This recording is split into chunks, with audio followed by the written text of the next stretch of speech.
Salut, mon nom c'est Joey, je suis commis aux pièces chez Escape à Chambly. Moi, je suis un adepte de 4 roues, dans le fond VTT, puis principalement aussi de courses en accélération sur terre battue. Mon VTT, c'est un Can-Am Renegade 1065 turbo méthanol. C'est pourquoi j'ai opté pour des clutches de performance STM, parce qu'il y a beaucoup plus d'ajustements et je suis capable d'aller chercher toute la puissance de mon moteur et de la transférer à ma transmission pour me permettre d'accélérer le plus vite, plus rapidement. Donc aujourd'hui, je vais vous répondre à la question que beaucoup d'entre vous se posent. Pourquoi j'investirais un gros montant dans des clutches de performance? Donc je réponds à la question après l'intro.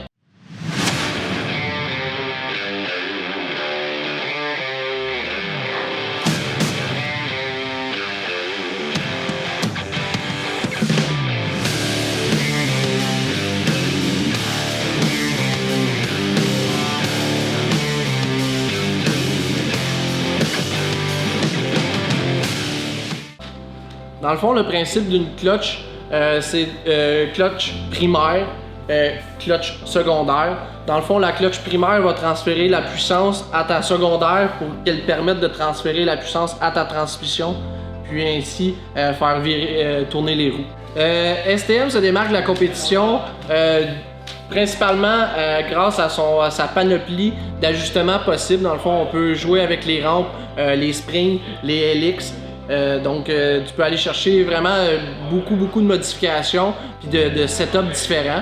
Ensuite, la facilité d'entretien. Les STM dans le fond sont beaucoup plus simples que toutes les clutches standards, beaucoup moins de pièces autour de la quincaillerie. Ensuite, sur le côté robuste, c'est des clutches ultra robustes. Dans le fond, c'est des pièces billettes, donc machinées dans un bloc. Puis ensuite, les STM se démarquent vraiment de la compétition parce que tu peux aller vraiment chercher la pleine puissance de ton moteur dû aux ajustements possibles. Donc le premier ajustement qu'on retrouve chez STM, c'est au niveau des rampes. Pour celle-ci, on retrouve 3 rampes. L'ajustement des rampes, on vient rajouter des poids dans le fond au niveau des rampes, soit à la base, au moyen ou à la haute. Donc c'est ce qui permet d'aller chercher, diminuer ou aller chercher un RPM qu'on recherche. Donc le deuxième ajustement qui est important chez STM, c'est vraiment au niveau des springs. STM a une panoplie de springs disponibles pour les diverses applications qu'on recherche, donc bouette, drag, rock scrambling, ou sentier agressif ou moyennement agressif. On peut aller chercher des ajustements au niveau des springs chez les STM. Le troisième ajustement qui est intéressant chez STM se retrouve au niveau de la secondaire. Donc au niveau de la secondaire, on peut changer les helix. Donc c'est ce qui permet dans le fond d'avoir un confort lors des... surtout en sentier. Dans le fond, tu peux ajuster l'angle de l'hélix. Donc si on veut ça plus smooth, plus agressif, c'est vraiment à ce niveau-là qu'on va pouvoir faire les ajustements. Parce que dans le fond, je t'explique, là, elle, là, la strap, là, on va la mettre comme ça, là, tu vas comprendre. C'est comme un vélo en réalité. Là, tu pars en petite vitesse. Ouais. C'est la première, puis en arrière, t'es sur la grosse. Puis là, le principe va aller que toi, tu vas finir sur la grosse ici, puis tu vas finir sur la petite ici. OK. Mais tu comprends-tu que entre les deux, là, c'est là que ça se passe tout l'ajustement. OK. Tu sais, en vélo, à pédale, là, c'est toi qui vas shifter. Là. Tu vas tomber en 2, là, on va aller en arrière, on va grossir un peu. Ah, là, je vais aller en 3. Là, je vais graduer. Tranquillement, je vais aller en petite. Mais là, ton tranquillement, là, c'est ton spring qui le fait. C'est ton helix qui le fait. Tu sais, tranquillement, je vais aller en petite. Ah non, là, je vais aller en petite bien vite parce que j'ai bien du moteur, tu comprends? Là, je peux vider, puis là, je peux genre aller tout de suite à la fin, genre, je peux aller me mettre à la petite au bout. Là. OK. C'est tout ça, dans le fond, que t'ajustes. C'est dans le fond, c'est ton shift out, tu sais, c'est ton shift que t'ajustes avec tes springs, puis tes helix, puis tes rampes.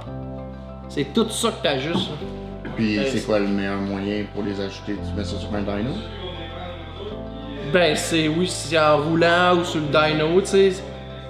Faut que tu... Pour quelqu'un, mettons, qui a pas, tu sais, comme moi, j'ai pas vraiment de compétences mécaniques, le best, ce serait quoi pour moi?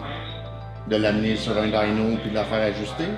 Oui, parce que dans le fond, tu vas aller voir sur le dyno, tu vas voir tes forces de ton moteur se travaillent où. Mettons là, tu sais qu'à 8600 RPM, c'est là que ton moteur travaille le plus fort, là. Il est à 100 HP, là. Mais là, tu veux que ta clutch travaille tout le temps à 800, genre. Ok. Tu veux pas, admettons, que tu ailles virer, puis t'as plus de moteur. Tu sais, si tu te vides trop vite, puis t'arrives à la petite à la fin, là, tu vas aller virer trop, mettons. Fait que tu vas perdre de cette puissance-là. Là, tu vas virer 9000. Mais mettons, tu vires 9002, là, t'es plus bon, là. Parce que ton pic est à 8006. Ok. Fait que là, quand tu tombes à 9002, ton moteur est plus bon, mais tu perds de la puissance parce que tes clutches ne travaillent pas en fonction de ton moteur. C'est du fine-tuning, là, tu sais, une journée, tu vas aller dire, OK, là, tu sais, parce que tu vas partir tout le temps avec un bon setup. Après ça, tu vas dire, OK, je trouve que je me vide trop vite. Là, tu vas changer ton spring, tu sais, tu vas aller rider. Ah, OK, j'aime ça. Mais sur le haut, tu sais, je pourrais aller en gagner. On va aller mettre un petit peu de poids à la fin. Ah, là, tu vas l'essayer. Ah, tu sais, j'aime ça, tu sais.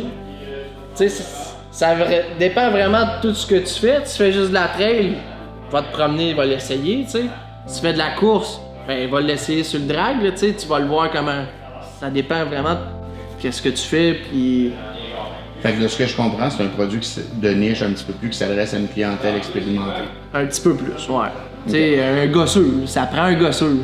C'est pas un produit miracle, mais qui peut devenir miraculeux si tu réussis à bien l'utiliser à bon escient, dans le fond. Parfait.